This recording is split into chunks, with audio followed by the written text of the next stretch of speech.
Degree with IAS Takshashila IAS అకాడమీలో ఎలా ఉందంటే గత ఈ 10 years ఆఫ్ ఎక్స్పీరియన్స్లో మేము ఈ యూజీసీ గైడ్లైన్స్లో ఆంధ్రప్రదేశ్ హైయర్ ఎడ్యుకేషన్ గైడ్లైన్స్లో నాగార్జున యూనివర్సిటీతో కొలాబరేట్ అయ్యి bachelors in public policy BA in public policy అనే కోర్స్ లాంచ్ చేసామండి. సాధారణంగా మిగతా చాలా ఇన్స్టిట్యూట్స్లో ఒకప్పుడు మేము చేసిన మోడలే ఇంకా కంటిన్యూ అవుతుంది. అదేంటంటే జనరల్ BA డిగ్రీ ఒక పొలిటికల్ సైన్స్లోనో ఎకనామిక్స్లోనో BA డిగ్రీ చదివిస్తూ ఎడిషనల్గా సివిల్ సర్వీసెస్ సిలబస్ అనేది చెప్పడం జరుగుతుంది.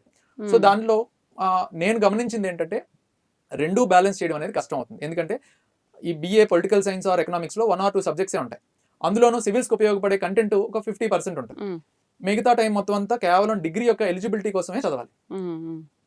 సివిల్ సర్వీసెస్ ప్రిపరేషన్లో ఆల్మోస్ట్ ఒక 15 to 20 ఏరియాస్ ఉంటాయి. Geography, history, economy, polity, environment, science and technology, current affairs, SA, ethics, international relations అని ఒక 20 ఏరియాస్ వరకు ఉంటాయి. సో ఇన్ని ఏరియాస్ని కేవలం 3 ఏళ్ల పాటు జనరల్ BA డిగ్రీ చదువుకుంటూ 20 ఏరియాస్ చదవడం అనేది కష్టం అయిపోతుంది, బర్డెన్ అవుతుంది. ఇంజనీరింగ్ చేస్తూ చాలా కష్టం. ఈ జనరల్ BA చేసుకుంటూ కూడా ఇన్ని సబ్జెక్ట్స్ హ్యాండిల్ చేయడం వల్ల మళ్ళీ సెమిస్టర్ ఎగ్జామ్స్ రాసేటప్పుడు ఇబ్బందులు ఇవన్నీ ఉంటాయి.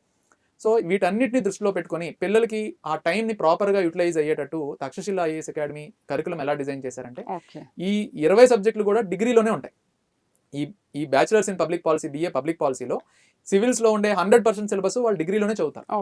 సో వాళ్ళు ఇంకా right from the beginning first రోజు నుంచి లాస్ట్ రోజు వరకు ప్రతిరోజు ఇన్వెస్ట్ చేసే ప్రతి మినిట్ కూడా civil services syllabus, competitive exam సిలబస్లోనే ఇన్వెస్ట్ చేస్తారు తప్ప కేవలం డిగ్రీ కోసం చదవాలి, సెమిస్టర్ ఎగ్జామ్ కోసం చదవాలి, కేవలం డిగ్రీ సెమిస్టర్ లేకపోతే క్వాలిఫికేషన్ డిగ్రీ రావడం కోసం ఈ ఎగ్జామ్స్ రాయాలి అనే ఒక ధోరణి పక్కకు పెట్టేసి వాళ్ళు సంవత్సరం మొత్తం అంతా 3 సంవత్సరాల పాటు ఏం చేసినా ఆ ప్రాపర్ టైం అంతా కూడా సివిల్ సర్వీసెస్ ప్రిపరేషన్ మీద చదువుతారు. ఆ 20 అనేవి ఇందులో వచ్చేస్తాయి. సో ఆ కరికులం సౌత్ ఇండియాలో నాగార్జున యూనివర్సిటీ దగ్గర మాత్రమే ఉంది.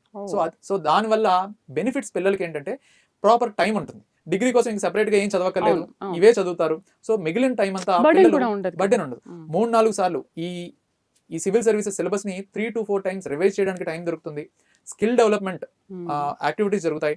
అలాగే వాస్ట్ ఇన్ఫ్రాస్ట్రక్చర్ అందుబాటులో ఉంటుంది. ఇది ఒక రెసిడెన్షియల్ ప్రోగ్రామ్ అవడం వల్ల హాస్టల్ కావచ్చు, అలాగే గ్రౌండ్ కావచ్చు, స్పోర్ట్స్ కావచ్చు, జిమ్ కావచ్చు, అలాగే ఇండోర్ స్టేడియంస్ కావచ్చు, లైబ్రరీ ఫెసిలిటీ కావచ్చు, అలాగే seminar accessibility, national and international seminars కావచ్చు వేరియస్ ఫీల్డ్స్లో, అలాగే NCC or NSS sports, university sports, ఇలా లాట్ ఆఫ్ బెనిఫిట్స్. ఒక క్యాంపస్ లైఫ్ 360 degrees లో పిల్లలకి అందుబాటులో ఉండటం, సివిల్ సర్వీసెస్ ప్రిపరేషన్ 3-4 సార్లు చదవటం ఈ 3-4 years లో, ఇన్ని బెనిఫిట్స్ ఉండటం వల్ల ఈ degree with IAS in public policy అనేది బెనిఫిట్ అవుతుంది.